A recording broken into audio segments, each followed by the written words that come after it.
Hey guys, thought I'd come on today, talk about something that a lot of people want to know about.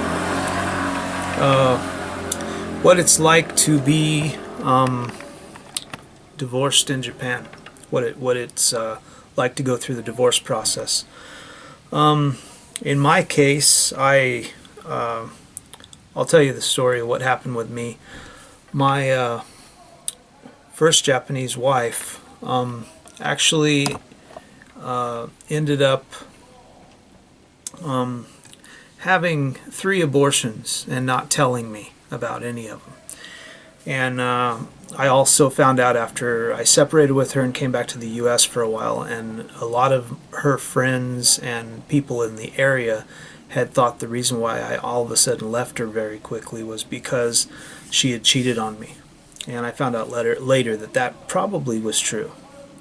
Because the gynocentric way that women are, they love to find guys that they can use. And she had told me a story when I was still with her about she was a nurse, like I've said, and she was working at the hospital, and she told me that one of the doctors at the hospital had been married to some woman for about 7 years, and she wanted a divorce, but he wouldn't give her a divorce because he didn't want to divorce her. So she was doing things like sleeping with other men, and this guy was such a fucking pussy-ass loser that he came home one night from work. He's still giving her his money. She's still living in his house, all this stuff. He came home one night and she was fucking a dude in their living room on the couch. And what did this pussy do? Went to bed.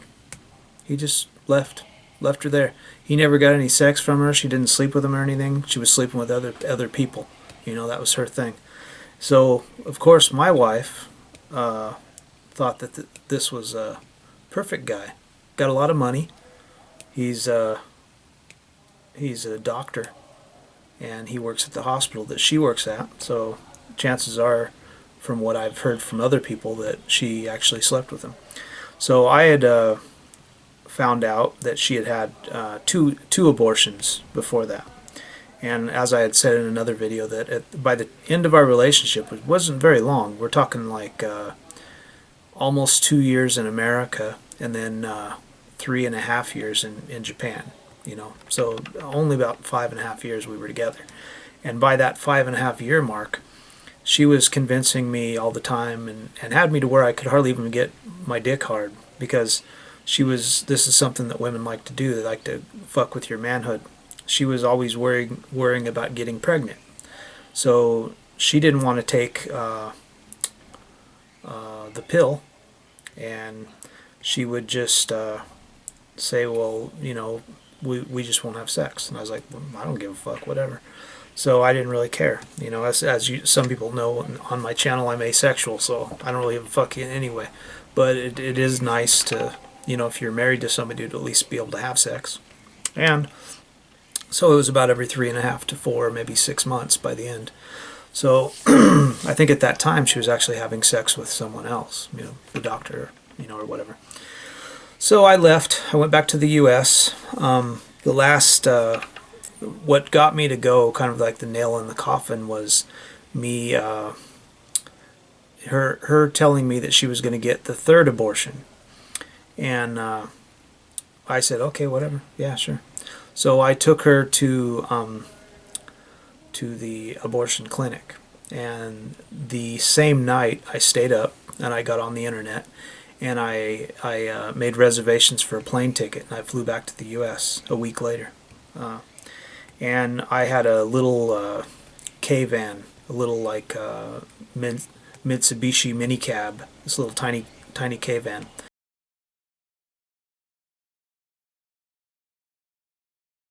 So I sold that to a friend, and I think I got like $400, $500 for it, something like that, maybe $800. And then I had a $1,800 Guild 12-string that I loved.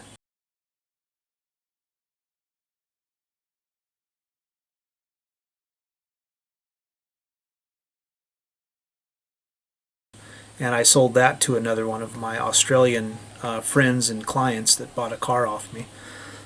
He bought a couple cars off me, so that I could get the fuck out of there and go home. So I went back home. I left her a note, dropped my kids off at daycare, and I went to the U.S. And the thing is, in Japan, because of her, they're really into like their keeping up appearances. So everybody said that everybody in her area, all the people in the daycare, because like I've said before, there was 110 kids in the daycare, which means there's like 110 mothers. And in Japan, mothers are horrible. They're like I told you, oniomes, and they just like to squawk and talk, and basically they made her out to where she was just a loser, you know, that she must have cheated on me, and that's why I left.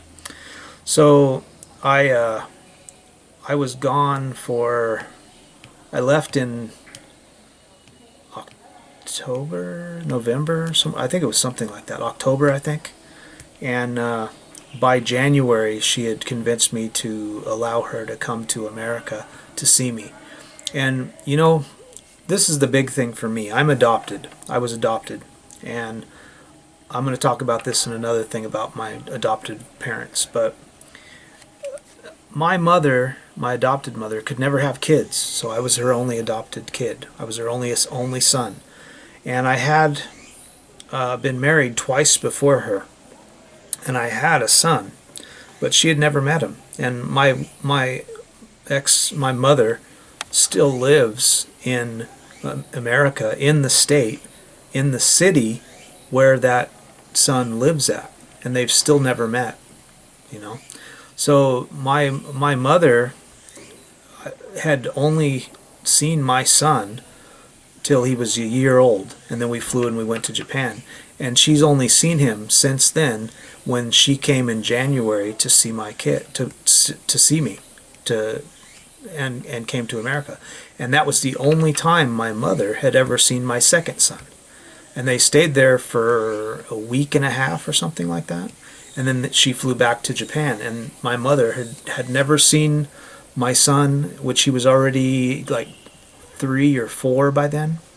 And she had never seen him, because this was in 2004.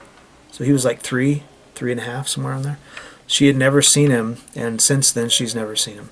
Now he's already like 13 years old. So she's seen him once in his entire life, you know. And this is the thing, Japanese people do not care about that. They don't care. You know, that's not their problem. It's not their problem that they don't get to see their father. They don't care about that either. You know, that's not a problem. So when I came back to Japan, she convinced me that she had changed. You know, like I had said in the last video about the way the mother was taking the kid and all that stuff, and like, you know, homie, don't play that.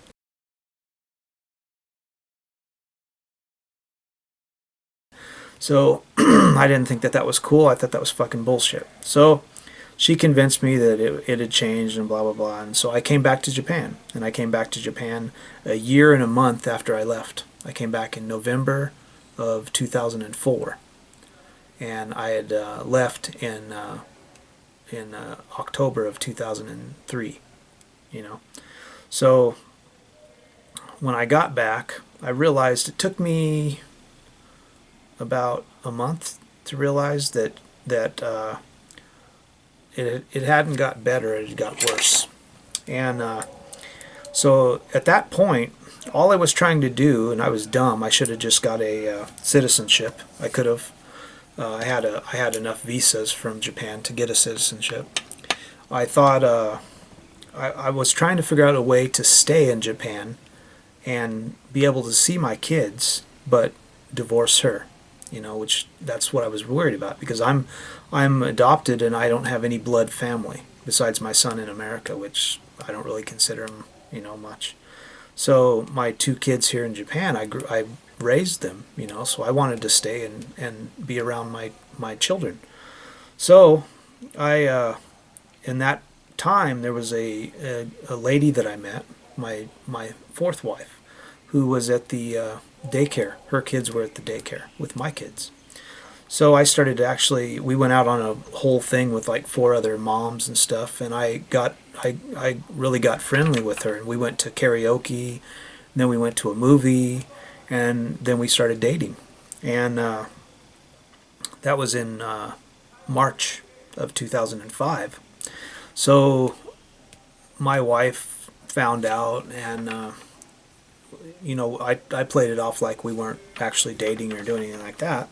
And she was actually helping me go to divorce lawyers, and I was trying to figure out what I could do. I was trying to figure out, if there was a way I could stay in Japan and maybe keep my children, because my wife, as I said, she didn't actually take care of the kids. The grandmother did. She was kind of abusive to them, and the fact that she was a nurse, and in some cases she'd work 2 days in a row and not even be home, and they'd just stay at grandma and grandpa's house all the time, made me feel like that was like not a good place for them to be, because the mother didn't really take care of them. So I thought it would be cool for me to do that. So I think somehow my wife found out about that, but it was July, and by July she had found out that I went out on a movie date with her, and we went and seen the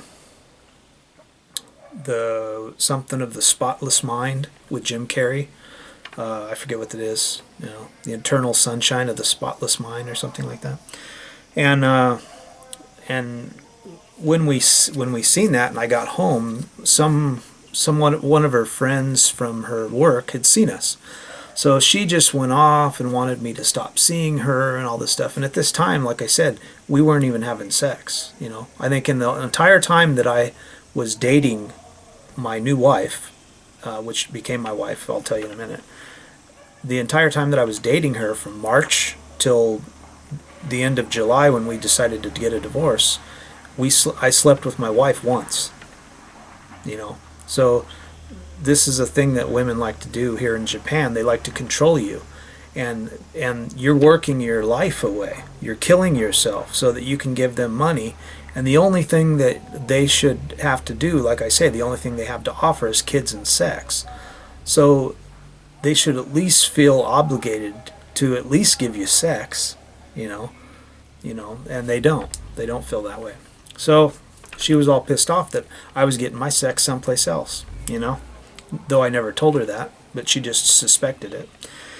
So she was going off and getting all crazy and acting like a fucking idiot. And at the same time, that month in July, I forget what date it was actually, but my adopted father had actually died, and I was in Japan, and my mother, being the weirdo that she is, I don't know what went on with her, she didn't call me until like a week after he had been buried. He was already buried and dead and gone, and she didn't even call me and tell me that he was in the hospital, or that he had had a heart attack, or that he had had any problems or anything like that. She calls me a week after he died and he's put in the ground already, and tells me he died. And I was worried about my mom, because she was married to my dad for like 47 years. She'd been with him since she was 18. That was the first guy she was ever with. So I was worried about her, and I decided, I told my wife, because she had got off, and she just went off one night, and I got real close to like punching her in the face, because she was just going off acting like a fucking idiot. So I decided I would get a divorce. I just told her enough. I want a divorce. So she set it up, and she set it up to where I